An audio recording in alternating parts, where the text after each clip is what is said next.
Yeah, I can hear myself. So, the Filmmakers Blueprint for Captivating Content. First of all, you're probably wondering who the hell are we to tell you this? And I think we kind of want to dive in at the beginning and tell you a little bit about who we are. And I am Zack. I'm from the UK, as you can probably tell. And I'm a place near Manchester. We've got a pretty famous soccer team. And I grew up around council estates. Now, I don't know if you are aware of what council estates mean, but in the UK, they look a little bit like this. Dodgy areas, places at night time you should be a little bit wary about, but there's lovely people that live in them. It's just my parents didn't have much money. A lot of people don't. My mum was an alcoholic, and my dad suffered with heart attacks due to stress and a bottomless pit of bills. And there's many people in the world that are like this. And truthfully, it's not a recipe for a fruitful career. No, sir. And hi, I'm Alex. I'm also from the UK, but my creative journey started more in the music industry, or at least trying to tap into the music industry, like a lot of people. I was fortunate enough to start with being signed to Johnny Depp's record label, and that led all the way down to being pretty much a homeless reprobate, trying to find myself in Bali like a lot of people, but had absolutely zero job prospects in the meantime. Now, why is this important? Well, the reason is, it doesn't matter if you're a filmmaker, a photographer, a storyteller, just being a creative. 20 years ago, I genuinely believe that this used to be for the elite. When I was a kid, I'm like, oh, I wish I could be like that, create something like that. It was ones for the degrees, people that could afford them or had someone's great-great-granddad in Hollywood and film. But now, there's no rule book. All you need is a phone, an internet connection, and the ability to post.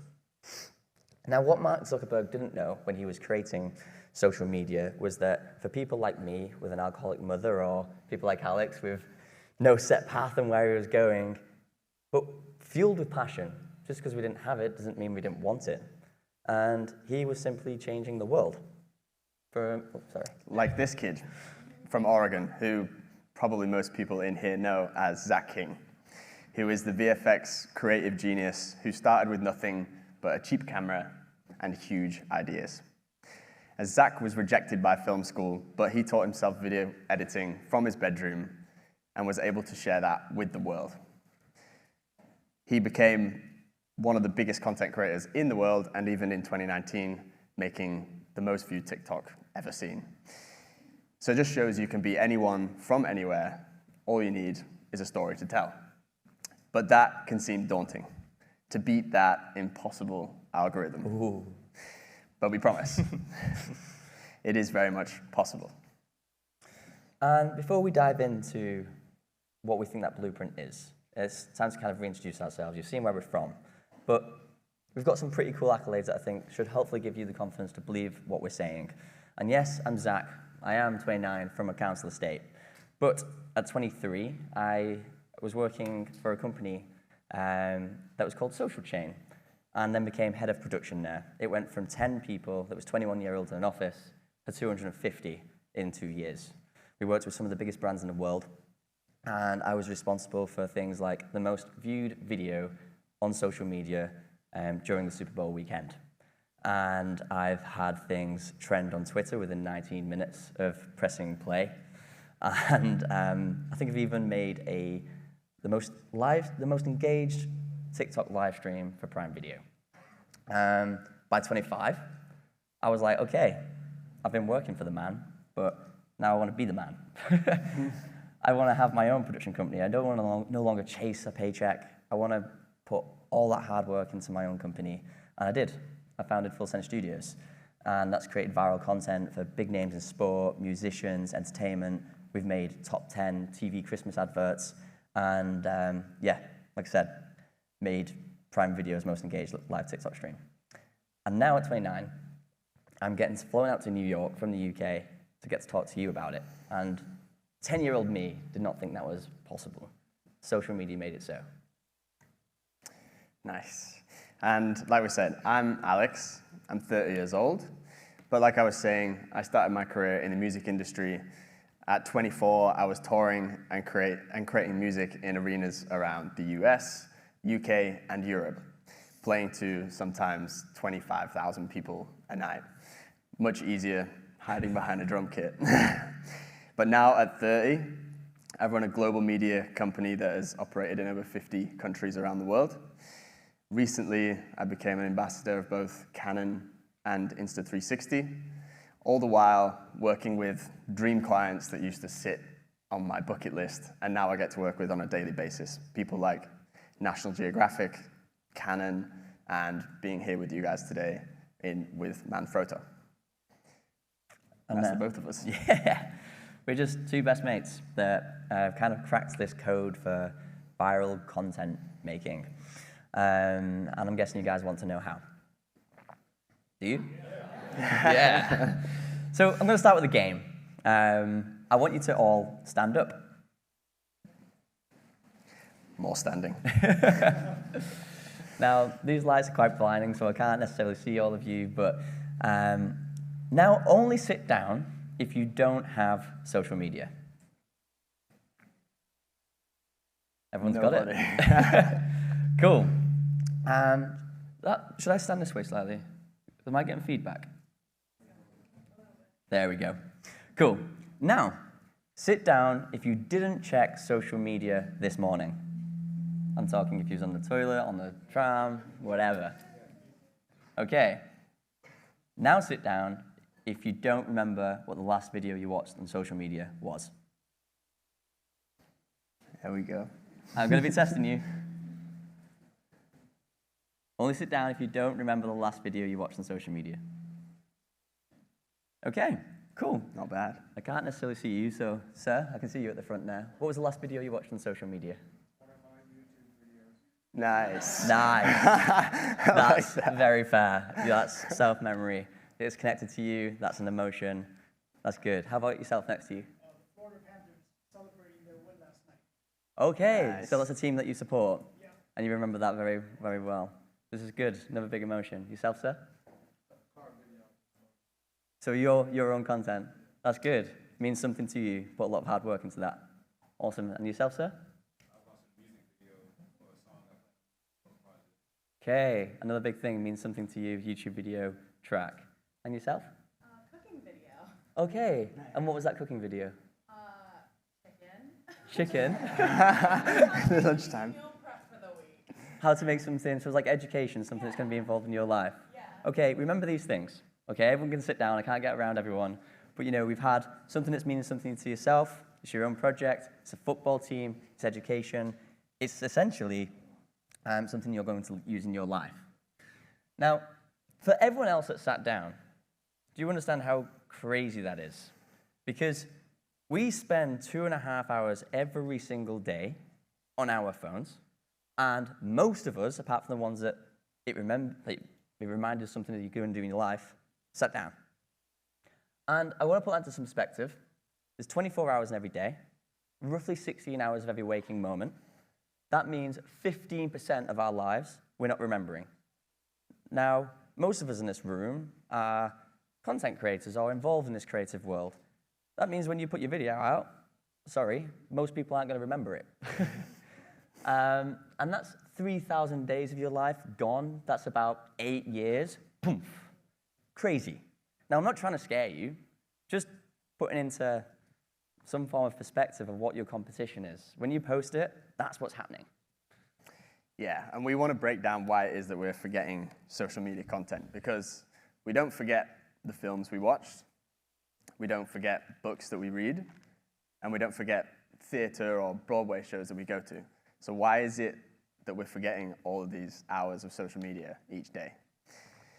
Well, according to AI, today alone, over 14 billion hours of footage is uploaded to social media platform. And that's on a daily basis. So when we're spending all that time on 10-second reels or 15-second TikToks, it's going into a pool of 14 billion hours.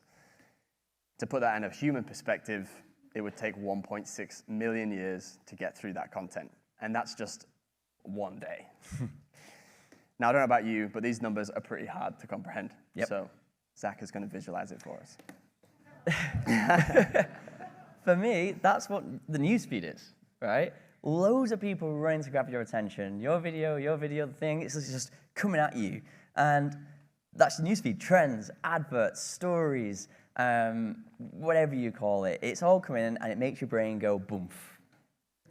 That's why you forget the 2.5 hours every single day. However, there is always one runner that makes it through that minefield of content. And this year, it was a guy called Chris, out here in NYC. And there's a guy born without legs, without arms, and he ran the entire marathon and finished it, even though all odds are against him. I was across in the UK, I saw this in my newsfeed, and it inspired me in this talk. I was like, wow, that's awesome. We got millions and millions of views, and the blow went from this to that. A picture with Casey Neistat, one of NYC's finest. And that's a story that will probably be remembered. It's someone that you'll talk about in the pub. You go, did you hear about that guy that did the marathon, like 24 miles on a skateboard with half a leg? That's a conversation. It's a motive. It makes you remember. Why? Because it connected to a human emotion. It was inspiring to watch, and it made us feel something different. So that's why we're here. It's to share the blueprint you need to understand if you want to break through the noise as a filmmaker. Time for us to explain in detail. So 20 years ago, the internet was a very, very different place, and videos online looked a little bit like this. All right, so here we are, one of the elephants. Cool thing about these guys is that they have really, really, really long fronts, and that's cool. And that's pretty much all there is to say. Much, much simpler times. Does anyone know where this video came from or where it is? See your hand. Nice. Yes, bro. I think you were first. Yeah, that's right. That video, for those who don't know, is the first video ever posted to YouTube. Any ideas how many views that has today? 1 billion, not quite. It's got 364 million views today, which is still an absolute load. Whereas today, things are definitely looking a little different. So this is what the video content looks like. I have today. a list of the 25 most viewed TikToks ever. That's millions of views. Billions, actually. Wow. And coming in at the 25th place with 213 million views is this. He's getting a...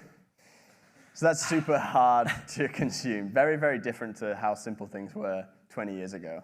It's like filled with clickbait. Everyone's trying to grab your attention in that first 1 to 2 seconds with shock factors, quick cuts, text on screen, and it's just information overload. No wonder we're forgetting this stuff.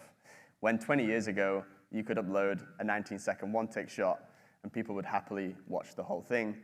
But now, because your video is faced with that 14 billion hours worth of content, the pool is way, way bigger and a lot harder to be seen. So in a human sense, we only have that 1.5 seconds to grab your attention on the front end.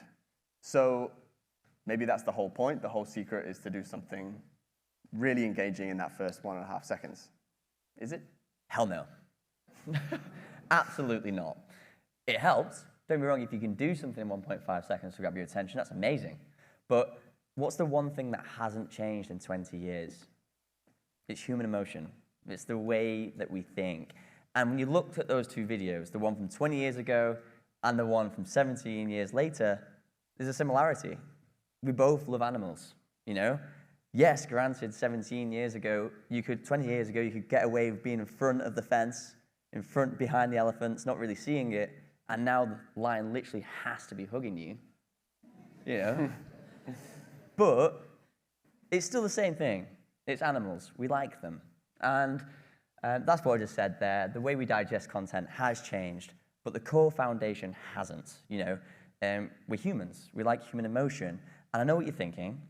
Not every single video can have an animal in it. You're absolutely right. But when you start understanding the idea of emotions and how you can use them and utilize them to put that into the foundations of your creatives, that's where everything changes. We believe there's three key pillars, and they can be branded differently. We're just here to kind of give you a stimulus. And I want to guess, what do you think these three pillars are of human emotions? There's some pretty big clues here. Say one more time. Ethos, pathos, and logos. I don't truthfully know what that means. Explain. Sorry.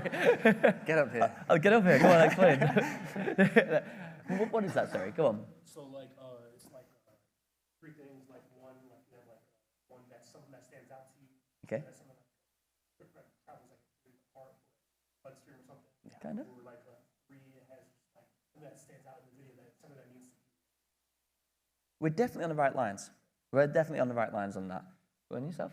Something that makes you laugh, cry. Mm-hmm. Absolutely. This is where I'm going. Anyone else? Yep. Happiness, sadness, fear. We're all in the right rule book here. This is it. We've put them down as education, instinct, and escapism. So what you were saying there, love, fear, all that stuff, that's instinct. You know, it's the things that's ingrained into us. Education, we like to learn. Like humans, that's what we do. That's why we're all here in this conference, is to learn. And then escapism, somewhere I'd rather be. You know, that's why we're looking online all the time, a checklist of places we want to go to. And do you want to take the first one? Yes. So, starting with education.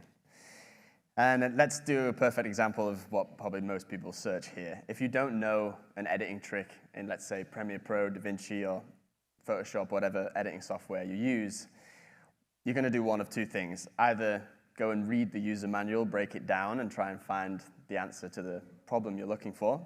Or B, search for it on social media, YouTube, TikTok, whatever, and try and get your answer very quickly. So let's be honest. It's going to be option B.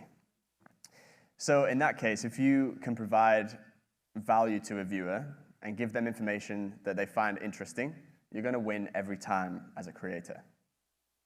And even the blockbusters and big budget films are starting to learn this theory. Take Tom Cruise, for example.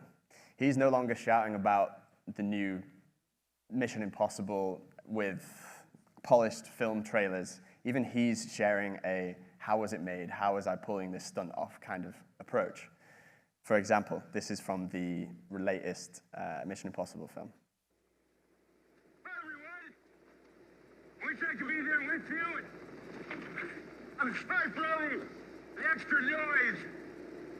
As you can see, we are filming the latest installment of Mission Impossible. And right now we're over gorgeous Spider Canyon in stunning South Africa. And we're making this film for the big screen for audiences to see in your wonderful theaters. Hey, sorry to bother you, Tom. Hey, with you? Chris McCory. Hi, everybody. Hey, listen, I hate to interrupt, but we really got to roll. We are losing the lights, low on fuel. Oh, yeah, we got to roll, huh? Low on fuel, that's not good. I'm sorry, we got to go. Wait, did you tell them about the thing? Oh, yeah, the thing. You know, we have a first look at the Mission Impossible trailer and a very special screening of Top Gun Maverick in its entirety. So please enjoy. And hey, let's all have a great summer. And action! We'll see you at the movies.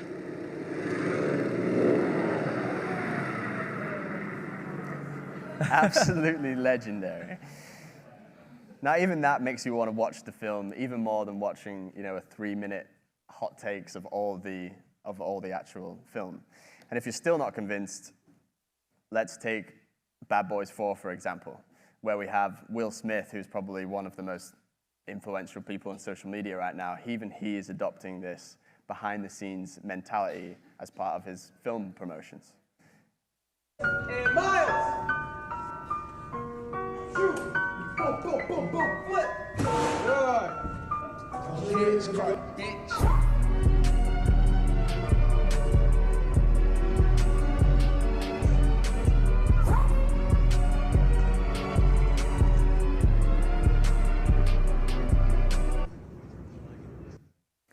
And again, it's building that interest, isn't it? Yeah, it doesn't even matter if you're not into film. I can feel like we're kind of already speaking to the converted here. I care about what lens is on that thing, you know? How did they grip that to his belt and turn it? That's awesome.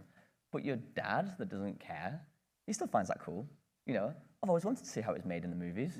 Now it's becoming to the forefront of your newsfeed. And I think the next category we want to dive into there, which we've all kind of touched upon, and this is a big subject. There's no way we can go dive into all of this within an hour, but it's instinct. It's those human emotions.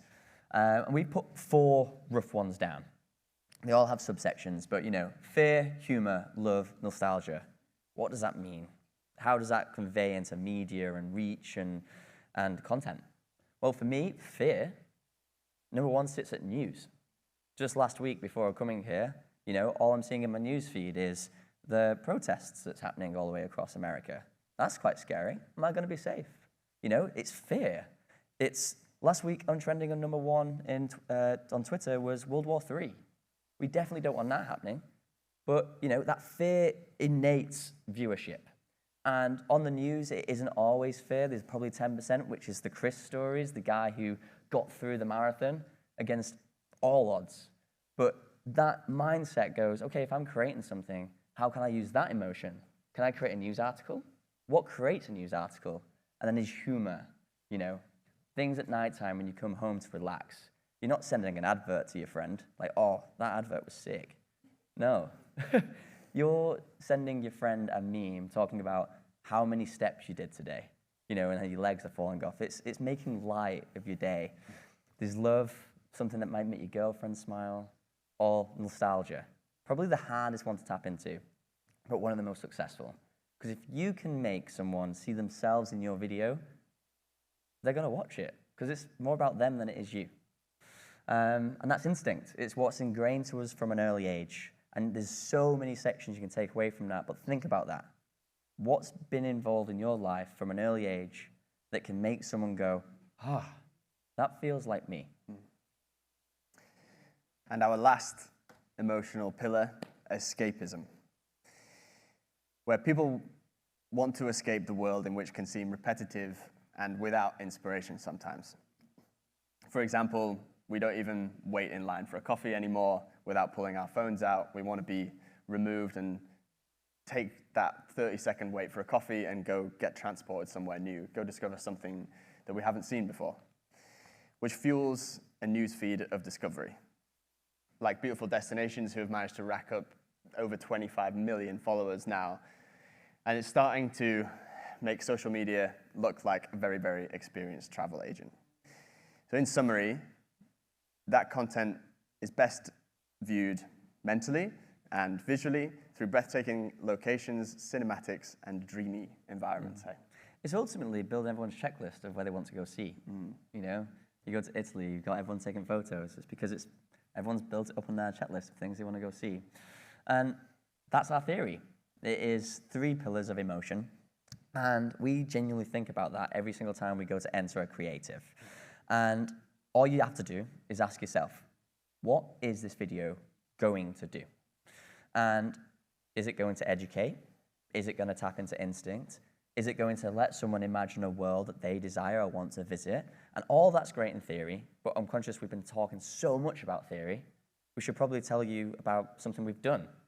How do we put this into practice? And on the way over here, when I was thinking, what's a campaign I've done that could feel relatable? I'm conscious that I'm in America. And in America, NFL is massive. About 4 years ago, maybe 5 years ago, I was asked by a brand called William Hill to do something about the NFL Super Bowl. We want to create conversation. We want to have the best advert ever. Doesn't everyone? The NFL and the Super Bowls are kind of around advertisements. We sat back and we looked at, you know, what could be utilized. We certainly didn't have big budgets. We didn't have big ad spots or big spends, but we did have the ability to post on social media. And we chose the instant pillar, emotions. What can we do here? Well, we know that Super Bowl is always talked about on the news. Could we create a fake news story? Probably. But we didn't have access to NFL football players. We did have access to soccer players.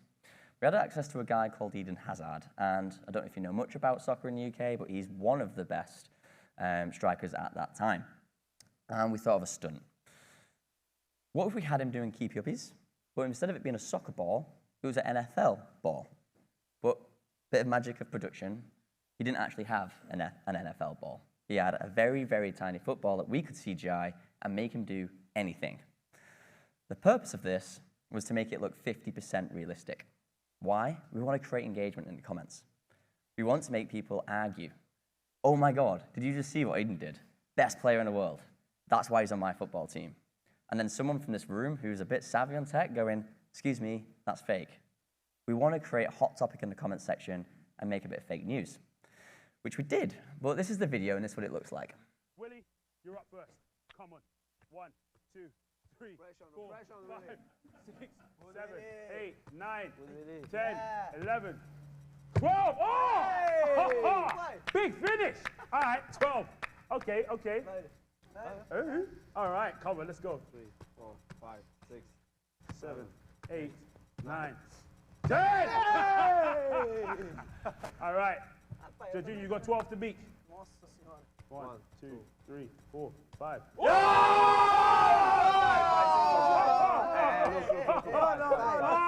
Okay. All right. All right. Eden. It's your time, yeah? It's your time. All right. Okay. All right.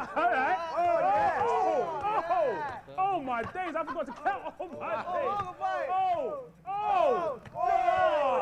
Oh my! It's too easy.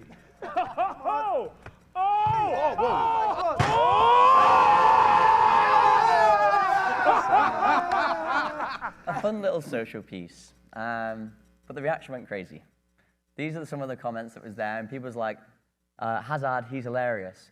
But people saying, for the people saying this is class, they're either trolling stupid, faker than the American moon landing. Then you've got Zack. What exactly is fake? You know, we're creating that conversation, and that meant we got headlines. The Mirror, Eden Hazard pulls off insane trick shot. The Express, Chelsea star Eden Hazard is better than Tom Brady. And then JJ Watt, come on over, Eden Hazard. They was tweeting. It was live, it was a reaction. Much of the press had to release apologies, saying, sorry, we picked up this fake news. But you know, our video alone for the brand got 16,000 million views on their post. But that's not including all of the press that picked it up. That's not including the media pages that ripped the video and put it up and got more reach than we did. But the video went viral, and it put William Hill in perfect spotlight for betting on moments.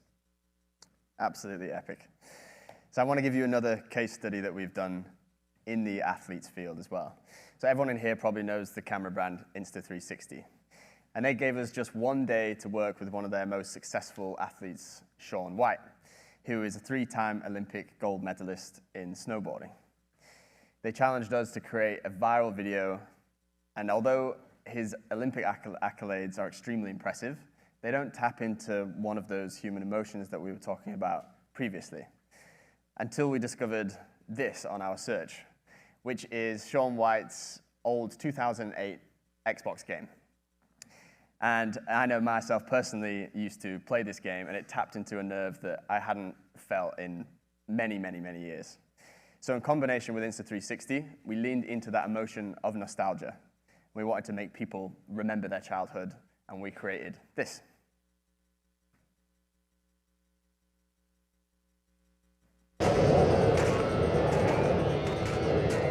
So what do you think? You gonna go?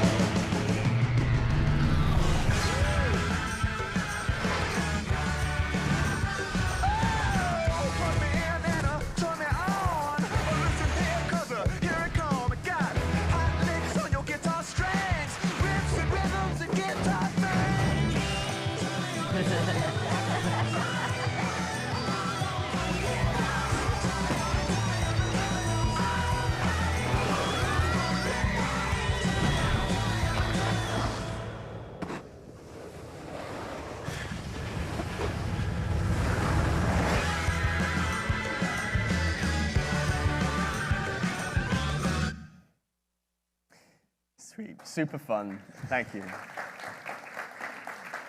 Thank you.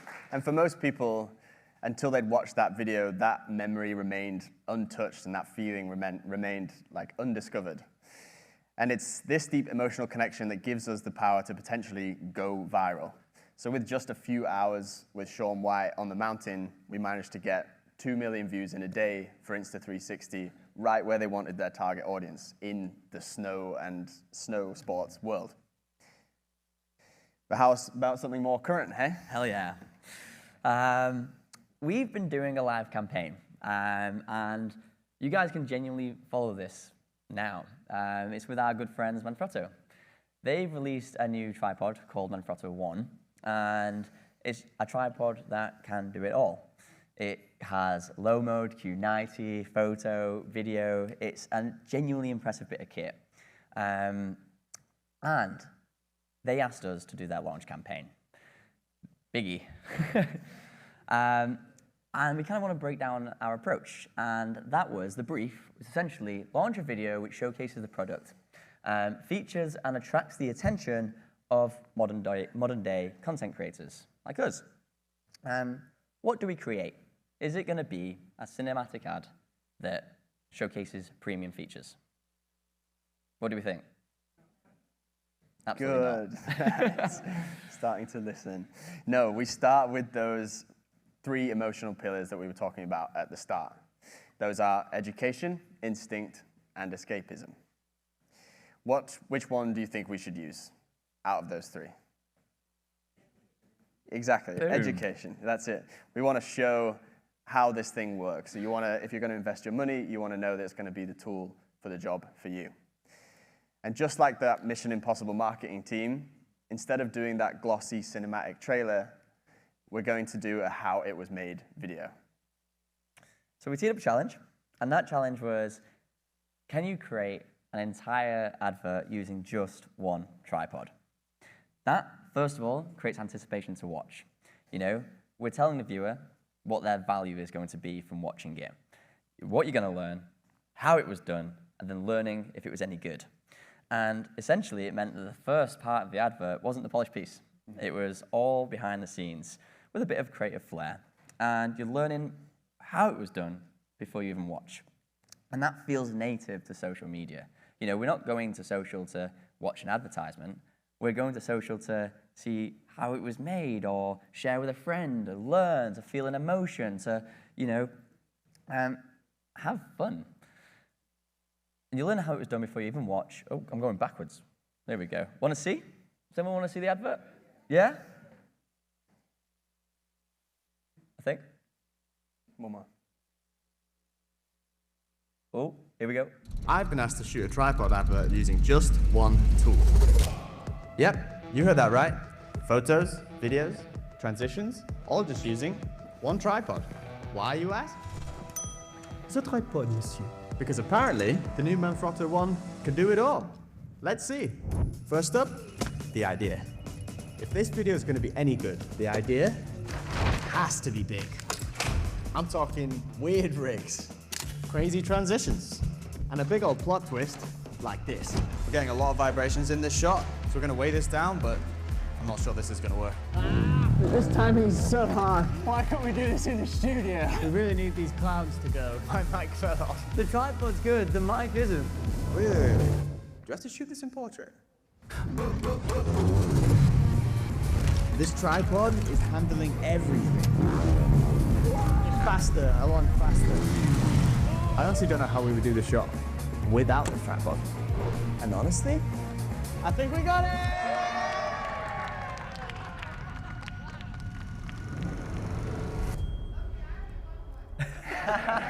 What's the definition of storytelling? Well, we have a theory.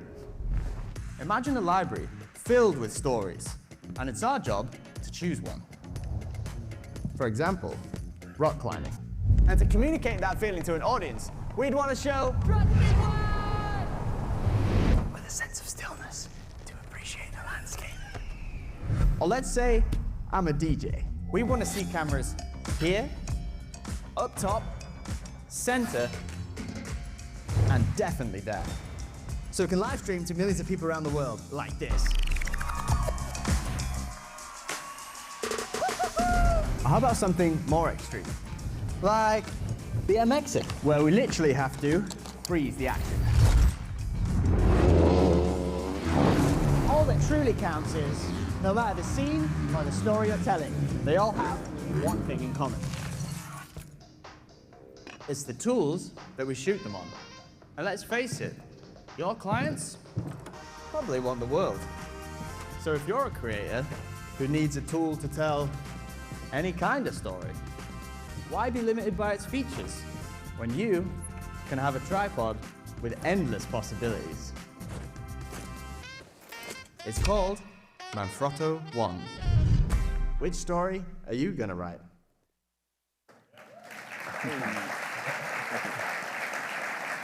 I've been asked to... Thank you. We poured a lot of our heart and soul into that video. Really did. And I kind of want to break it down, that strategy, those pillars, and everything that we've talked about. How did it go into this advert? So, think about it. Section 1, grabbing your attention. In those first few seconds, you saw a really cool transition of stop motion. And then Alex pulls you out, woof, and sets the challenge. He tells you, if you're going to watch this video, what's the value you're going to get in return, which is education. Then, if we bite you, you're in a shop, oh, I'm interested in this product. We're then going to give you a bit more context. We're going to sell you the story a little bit more. We're going to give you the meat on the bones. And you're like, okay, I'm kind of in. Then we give you the good stuff. We start adding all of the different pillars in. I don't know if you can see that, but education, escapism, and instinct. You know, what's the things we can all relate to when making videos? The mic not working when we're on a cliff, you know? That's never fun. We had a BTS guy the entire way through the film, and that was just to capture those real, raw, authentic moments that we can relate to and find, you know, those emotions. Yeah. And then there's the education. Yeah. Seeing how that tripod's happening. You shouted, I really want one, after the first minute. That's what we're trying to build.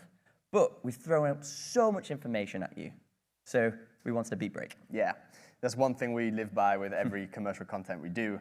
You need like a breathing point in order to process all those emotions. Even if it is 1 second, 2 seconds, halfway through the film, you want to feel where you are, be removed, and feel those emotions that we've been bubbling up and feeling. We get to sprinkle something new at this point in the beat break. We're going to take in some comedy, which is the one aspect we haven't touched on yet. Like we can all probably relate. The biggest problem is needing to shoot horizontal and vertical at the same time. So we throw a bit of comedy in there to allow you to process those emotions and get you through the rest of the video, like a halfway point. Yeah, and then section 4 is the education. You've seen it all come together. You know, you've seen it all go wrong. You've seen all the tension. You've seen it all build. Then you've seen it all go right. You're seeing motorbikes fly past Alex's head. You're going, oh my God, that guy almost died. I want to see that shot.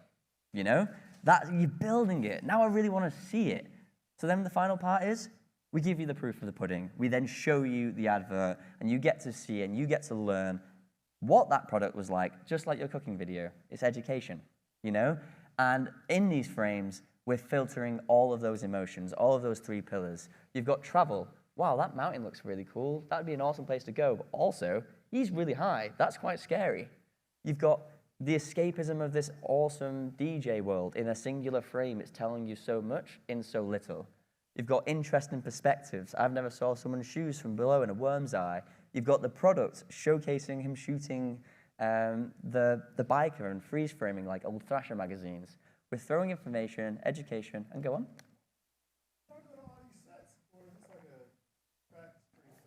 This is all in Malta. All this was shot for real. That one up there was VFX, but we did shoot it on the mountain. Half and half, yeah. Half and half.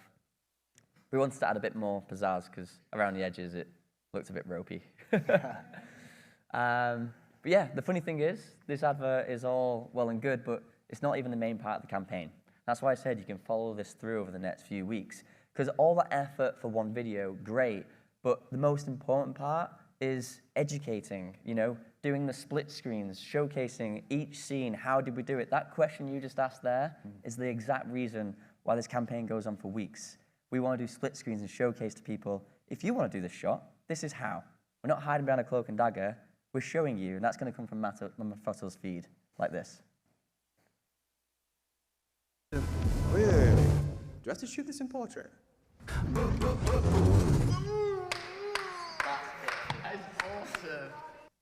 Some very questionable sounds when we got that one. But, but yeah, like Zach's saying, we're using that to max out that campaign. We're taking those shorts and filling those, filling those blanks like you were asking yourself, man.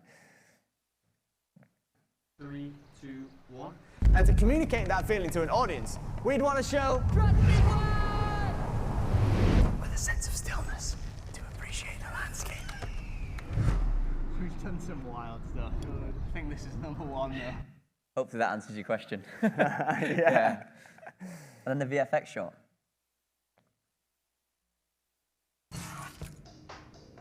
It's the tools that we shoot them on. And let's face it, your clients probably want the world. So if you're a creator who needs a tool to tell any kind of story, why be limited by its features when you can have a tripod with endless possibilities? It's called... So yeah, they're all the split screens, and ultimately my biggest thing I want to tell to you here is if you can give someone educational value, that's tremendous. And it's a simple transaction. You know, if you can give that to them, they're going to give you their time. It isn't about going viral, the next trend, the next dance. That exists, but that's not the true reason for beating the algorithm or hacking the algorithm. It's just a simple transaction. Time for value. You know, if they're going to give you their time, you need to give them value. And if you don't believe us, we've done this format before. These are the stats behind a tripod commercial that we did with Zackler last year. And it went crazy. Filmmakers World picked it up, and 15,000 people saved it behind the scenes. And the way I see that is that's 15,000 people that want to come back, rewatch that advert, revisit that, and put that into their own creative, and become a resource and a tool for them to create further. And as we bring this to a close and open the floor to questions, we kind of want to recap our 45 minutes. Yes. So like we said at the beginning, our daily competition is 14 billion hours a day. That is a huge pool that looks something like this. Yeah.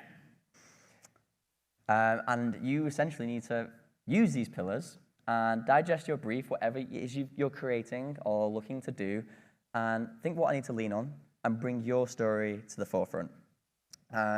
Whether it's education, instinct, or escapism, they're essentially these tools to help you break through the noise.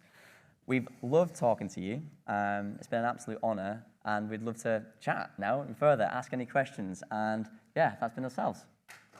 Thank you. Thank you. Thank you both so much. So yeah, we do have a little bit of time for questions. We'll be going around. Does anyone on this side have, yes?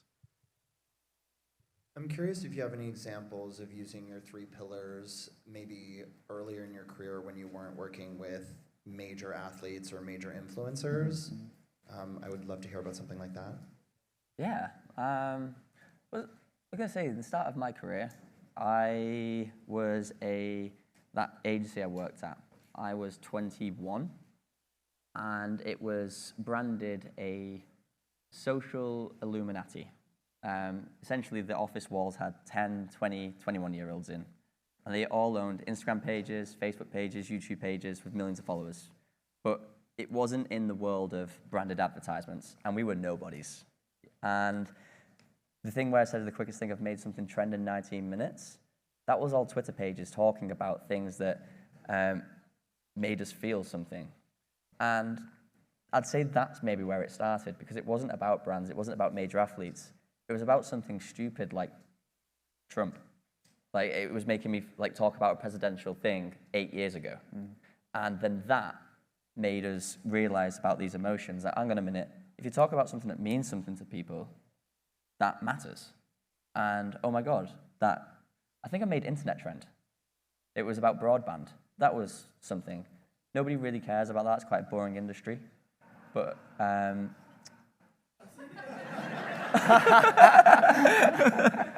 yeah, it's quite a boring industry, the internet speed.